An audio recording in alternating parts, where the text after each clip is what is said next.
90% des marchandises mondiales sont transportées par bateau. Alors que la demande de biens de consommation augmente, les bateaux doivent être plus gros et plus résistants pour transporter des volumes grandissants de fret. En Corée, la construction des navires est entrée de plein pied dans le XXIe siècle. Donc, quand il s'agit de construire un super navire de marchandises moderne, on peut se demander comment ça marche. À la pointe sud de la Corée du Sud se trouve la ville d'Okpo. C'est ici que sont produits les vaisseaux industriels les plus gros du monde. Et la manière dont on les fabrique est incroyable. Traditionnellement, les navires sont construits du bas vers le haut, mais pas ici. Dans ce chantier naval, un bateau est assemblé comme un Lego. 85 blocs distincts, pesant chacun environ 400 tonnes, sont assemblés en une seule fois. C'est un Lego pour géants. Les ouvriers du chantier de construction navale Daewoo sont fiers à juste titre des 40 navires qu'ils construisent chaque année. Ce sont les forçats de la mer. Et ils ne rechignent pas à la tâche. Chaque journée débute avec la gymnastique du matin.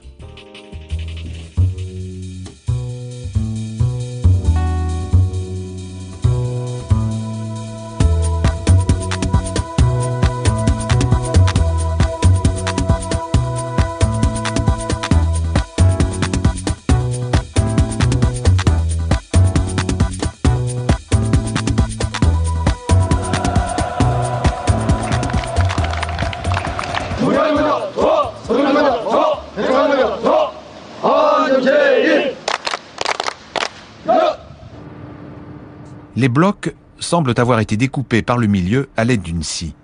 Et d'une certaine manière, ils le sont, mais pas par l'homme, par ordinateur.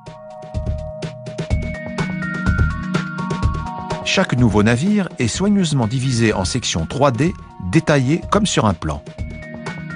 On appelle cela la cyberfabrication, ce qui donne des blocs distincts complets, prêts à être montés. Il ne reste plus qu'à les assembler.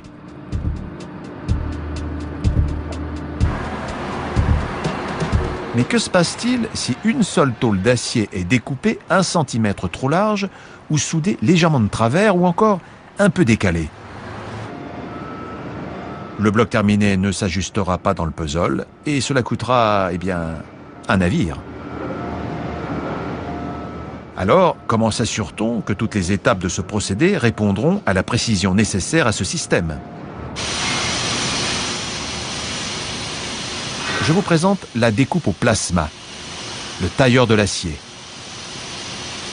La forme à découper sur chaque tôle est transmise par ordinateur. Les lignes en sont d'abord tracées sur la tôle, puis découpées par un appareil qui ressemble à un chalumeau de soudure. Les différentes parties sont ensuite numérotées et expédiées. Cela revient à construire des navires selon un plan précis numéroté. Dans l'atelier d'assemblage, si le système de cyberfabrication fonctionne, toutes les tôles d'acier découpées doivent s'emboîter avec exactitude.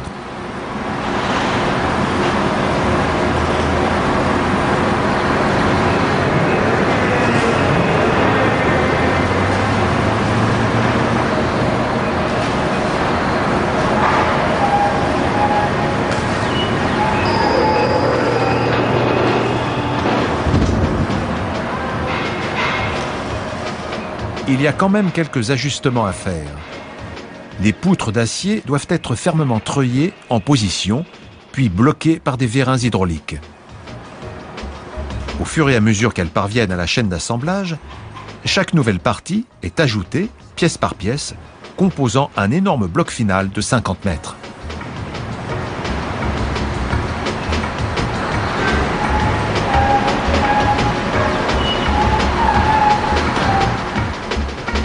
Le positionnement des blocs est soumis à l'œil avisé des ouvriers.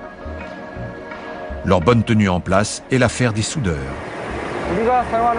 Tous les produits comme le pétrole, l'essence et les voitures sont transportés par navire. Il faut 1 million de pièces pour construire un bateau, toutes assemblées par soudure.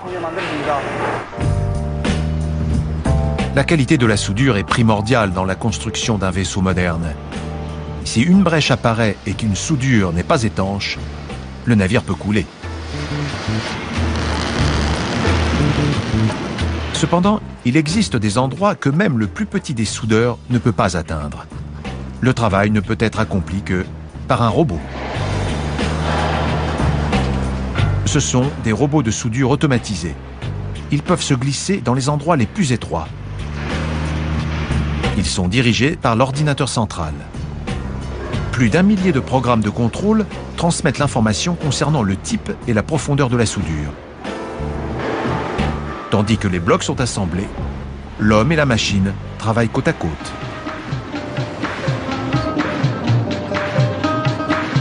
Mais une fois qu'il est achevé, comment déplace-t-on un bloc de 50 mètres et de 400 tonnes jusqu'au quai? Ces véhicules de transport semblent tout droit sortis des sentinelles de l'air. Mais ils sont la solution idéale au problème du déplacement des blocs dans le chantier. Chaque transporteur possède son escorte d'accompagnement à vélo pour dégager la voie sur son chemin. Cette méthode d'assemblage de tous les blocs en une seule fois n'est rendue possible que par l'association d'une extrême précision, d'une conception assistée par ordinateur et de la plus gigantesque grue du monde. Avec ses 120 mètres de hauteur et ses 150 mètres de largeur, elle peut soulever jusqu'à 600 tonnes. Elle est si grande que les seules lettres à son sommet font la longueur d'un autobus. Son rôle, hisser les blocs assemblés et les positionner avec précision sur l'un des 5 navires en construction sur le quai. Pour y parvenir, ce poids lourd géant se déplace de 300 mètres sur des rails, écartant les autres grues sur son passage. Le bloc est maintenant prêt à être inséré à sa place. Le moment est venu de se demander, va-t-il s'emboîter? Toutes les pièces de ce navire ont-elles été cyberfabriquées avec assez de précision? Et tout s'ajustera-t-il sans espacement?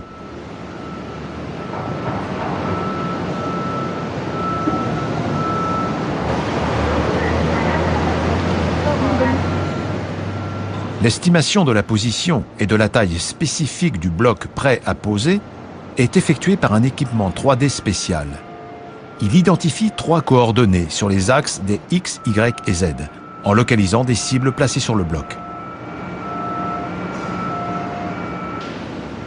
Ces coordonnées sont transmises à l'ordinateur et comparées avec le plan informatique. La moindre erreur de placement doit être corrigée et le bloc remis en place, même s'il ne s'agit que de millimètres. Les derniers interstices entre les blocs sont scellés par les soudeurs. Pour savoir si le navire est étanche, il faudra attendre la mise à l'eau.